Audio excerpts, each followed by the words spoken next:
Some things survive by being noticed. Others survive by being forgotten. In rural Oklahoma, between two unnamed county roads, there's a farm that fed 10 families for 70 years. It supported over 200 people across 4 generations. It weathered droughts, economic collapses, and the slow death of family farming across America. And almost nobody outside those families knew it existed.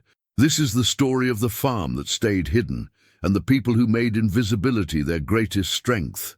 James Turner didn't set out to create something secret. In the summer of 1956, he was just trying to survive. The drought had turned his wheat fields to dust. His cattle were dying. The bank had sent 3 letters he hadn't opened. He was 41 years old, married to Margaret for 16 years, and watching everything his grandfather had built disappear into red Oklahoma clay. His neighbors were facing the same collapse. 7 families within 10 miles, all independent farmers, all failing separately. The American way: your land, your risk, your pride, your extinction. But Margaret Turner saw something her husband didn't. She saw that independence was killing them faster than the drought. She started talking to the other wives, quiet conversations over coffee, careful questions about shared equipment, pooled resources, collective survival. The men resisted at first. Generations of farmers had taught them that land ownership meant individual ownership, that cooperation was fine for barn raisings and harvest help, but real farming meant standing alone, succeeding alone, failing alone. Then Robert Chen's farm went to auction. 60 years of family history sold in 3 hours. The sight of neighbors bidding on a neighbor's life broke something in the remaining families. Within 6 weeks, 7 families had signed an agreement none of them fully understood. They called it the Red Valley Cooperative. They combined their land, their equipment, their debt, and their futures into a single operation covering 3,000 acres. And then they did something unusual. They didn't tell anyone. There was no press release, no announcement in the county newspaper, no celebration in town. They simply started farming together, quietly, as if nothing had changed. To anyone driving past, it looked like 7 independent farms operating the way they always had. Different families, different houses, different plots of land, but the property lines were gone now. The debt was shared, the profits were pooled, and the families who had been competing for resources were now coordinating their survival. The secrecy wasn't planned. It emerged from necessity. Banks didn't understand cooperative ownership. The county assessor's office didn't have a category for collective farms. Agricultural extension agents promoted individual operation as the only viable model. Telling the world they had formed a cooperative would have meant answering questions they didn't have answers for, justifying a decision they had made out of desperation rather than ideology. So they simply didn't mention it. They filed their taxes individually. They kept their mailboxes. They attended church in their own family pews. To the outside world, they were still 7 failing farms trying to hold on during hard times. But inside the cooperative, something was working. The first harvest in 1957 was chaos. Nobody knew how to make decisions collectively. Who operated which equipment? Who worked which fields? How were profits divided? They argued constantly.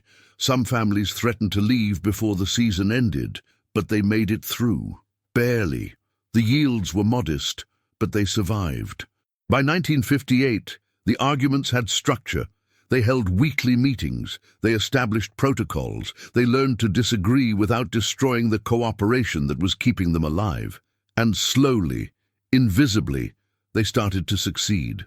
By 1960, 3 more families had joined. The cooperative covered 4,000 acres. The equipment was newer. The debt was manageable. The children were staying in school instead of dropping out to work failing farms. But still, almost nobody knew. The cooperative operated in plain sight, camouflaged by the assumption that American farms were individual operations. When agricultural census takers came through, each family reported their portion of the cooperative as an independent farm. The numbers looked normal. The story looked familiar. Nobody asked deeper questions. Samuel Turner was born in 1962, the first child of the cooperative's second generation. He grew up thinking the farm belonged to everyone. He called the other families aunt and uncle, even when they weren't related. He worked fields that his parents owned collectively with 9 other families and never questioned why. To Samuel, the cooperative wasn't a radical economic experiment. It was just how farming worked. The invisibility that protected the cooperative from outside scrutiny also protected his childhood from understanding how unusual his life was. The 1970s brought the first serious threat to the cooperative's secrecy. The county implemented new zoning regulations. Agricultural land was being reassessed. The cooperative's collective ownership pattern started showing up in property records that hadn't been digitized before.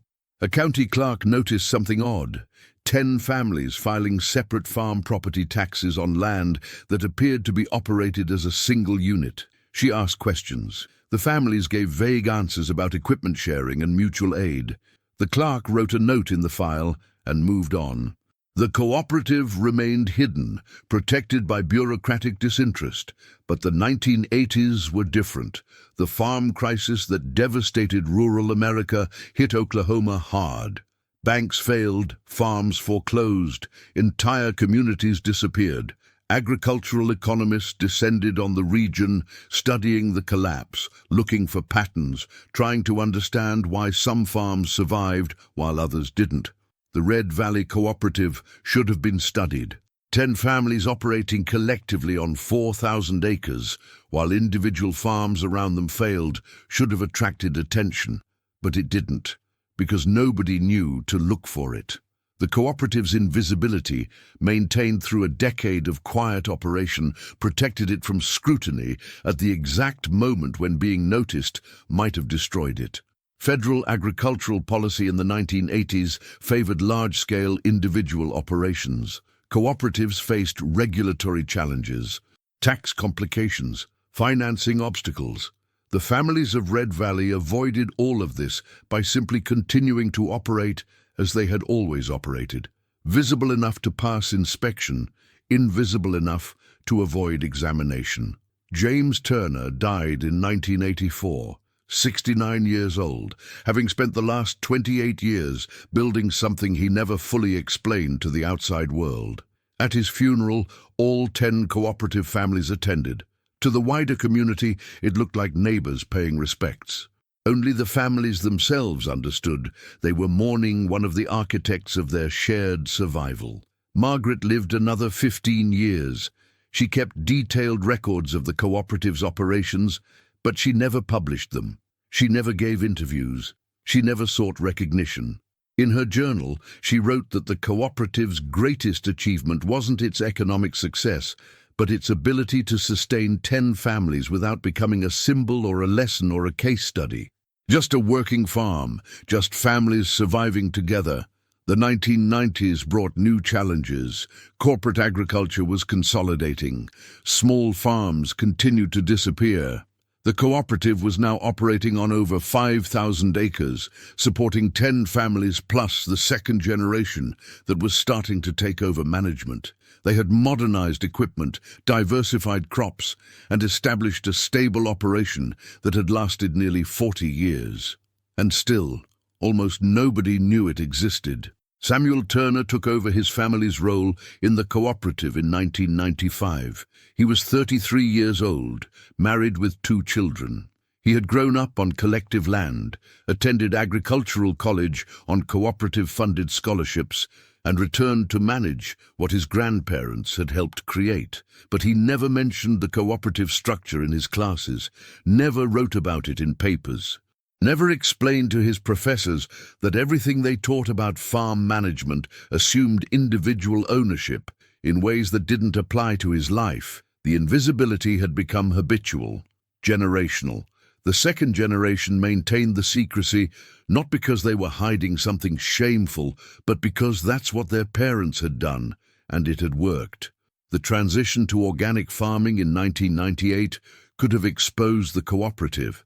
Organic certification requires detailed record-keeping, site inspections, documentation of farming practices. The inspectors visited each family's portion of the cooperative separately. They saw what they expected to see: individual organic farms. They certified each portion independently. The cooperative remained hidden in the gaps between separate certifications. By 2000, the Red Valley Cooperative was operating on 6,000 acres, supporting 10 families across 3 generations. Annual revenues exceeded $3 million. The operation was more successful than most individual farms in the region, and it was still invisible to everyone except the families themselves. The internet changed some things.